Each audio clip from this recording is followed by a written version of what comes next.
नमस्कार जय जगन्नाथ मु सुस्मिता मो चैनल को आपण मानकु स्वागत। चलंतु बनेबा चना मसाला फ्राई।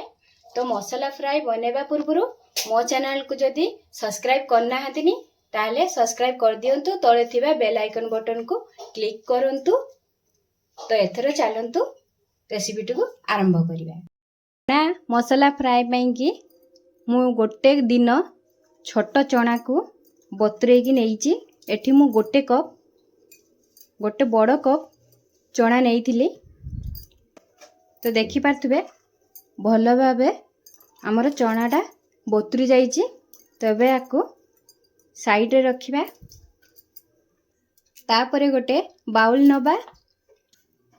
सेई बाउल रे चना देई दबा सब गुडी को।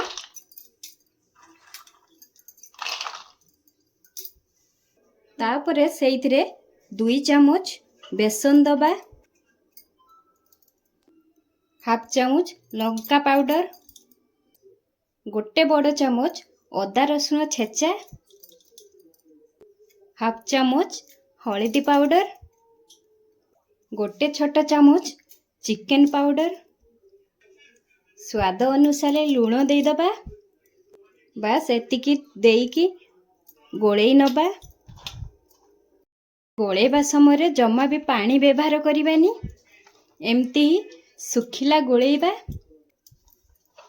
तो मु गोळेई नेली। देखि पारथुबे एमती ही गोळेबे। तो एबे आको साइड रे रखिबा। तापरे गोटे गैस रे पेन बसई नबा। तो पेन भी हमर एठी गरम हे गलानी। 4 रु 5 चामच रिफाइन ऑयल देई दबा। तो तेल भी आमर एठी गरम हे गलानी। गोटे छोट चामच जीरा ऐड करिबा। तापरे जीरा रु टिके भलो वासना बाहरी आसिला परे किछि भूसंग पत्र ऐड करिबा। तापरे जो बुटटा आमे गोळेई के रखिछु एइथिरे दबा। किदु गैस रे फ्लेम को एबे लो रखिथिबे। तापरे बुटटा देला परे ताकू एपट सेपट करके भलो भाबे मिसई नबा।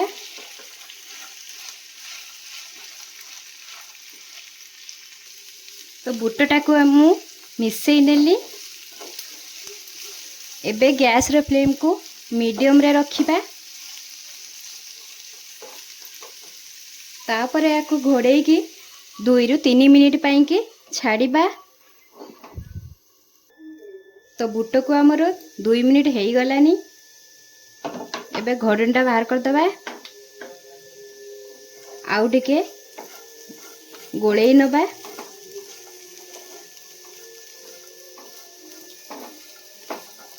तो एबे गैस रे फ्लेम को पूरा एकदम लो रखी की घोड़ेई की 5 मिनिट पई की छाड़ीबा। तो बुट को आमर 5 मिनिट हे गलानी। तो एबे चेक करी दबा सिझिछि कि नहीं।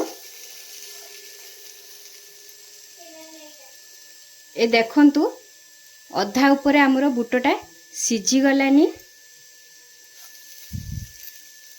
तो एबे एथिरे आउ किछि जिंस ऐड करिबा। प्रथमे मु एठी 2टा प्याज को एम्ति लंबा लंबा करी काटी कि नेइछि। ताकू भी एथिरे देई दबा। तापरे फाळे कैप्सिकम को एटा बड़ कैप्सिकम रो आधा कैप्सिकम एमती लंबा लंबा करी काटी नेइछि। ताकू भी एथिरे देई दबा। आउ एठी 2टा छोट टमाटो को लंबा करी काटी नेइछि। ताकू भी एथिरे दबा। आउ एठी 3टा कंचा लंका को एमती फाळ करी नेइछि। ताकू भी एथिरे देई दबा। तापरे एथिरे आउ आधा चामच लूण ऐड करिबा। आउ एठी आधा चामच जीरा लंका पाउडर ताकू एमती ददरिया करी पेसी की नेइछि। ताकू भी एथिरे पकेइबा। एटा भजा जीराटा एतिकी पकेई की भलो भाबे मिसई नबा। आउ एथिरे एक्स्ट्रा करी की तेल ऐड करिया दरकार नहीं। तो मु भल भाव मिसई नेली सबको। एबे गैस रो फ्लेम को मीडियम रे रखिकी घोड़े की आउ 5 मिनिट पाई की छाड़िबा। तो 5 मिनिट एटी हेई गलानी। तो एबे चेक करनवा हेइची कि नहीं।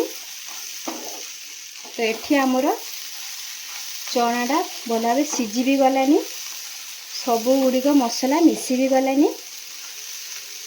तो एबे हेई गलानी एटा पूरा। तो एथिरे आउ किछि मसला ऐड करिबा। ताकू एबे टिके चटपटा बनिया पई कि एटी चाट मसला हाफ चामच दे दबा। तापरे एथिरे फाळे लेंबू को चिपुड़ी की दे दबा। आउ लास्ट रे एठी हाफ चामच गरम मसला ऐड कर दबा। तापरे याको टिके गोळेई नबा। तो ये रेसिपीटी बहुत ही बढ़िया लगे। एमतीका चना को बनईकी आपण माने घरे खातु, देखिए पूरा यूनिक आ बहुत ही बढ़िया लगे। थरे याको आपण माने बनैले बारंबार इच्छा करिवे याको बनईकी खाया पई कि। तो संपूर्ण एटी हेई गला। एबे गैस रो फ्लेम को ऑफ कर दबा। तो ये रेसिपीटी आपण माने को केमती लागे निश्चय जणेबे कमेंट माध्यम रे। आउ याको आपण माने घरे निश्चय बनातु। सकाळे जलखिया हिसाब रे भी आको आपण माने नेई परिबे। बहुत ही हेल्दी चना आम देह पाई कि बहुत ही भलो, बहुत ही हेल्दी डिश एटा। तो याको तो ये रेसिपीटी जदि भल लागिची मो चैनल को लाइक शेयर सब्सक्राइब करिवे। आउ तळे बेल आइकन बटन को निश्चय क्लिक करिवे, जहा फल रे मोर सबु नोटिफिकेशन आपण मानक पाखक पहुँची पारिबो। तो रहुची जय जगन्नाथ।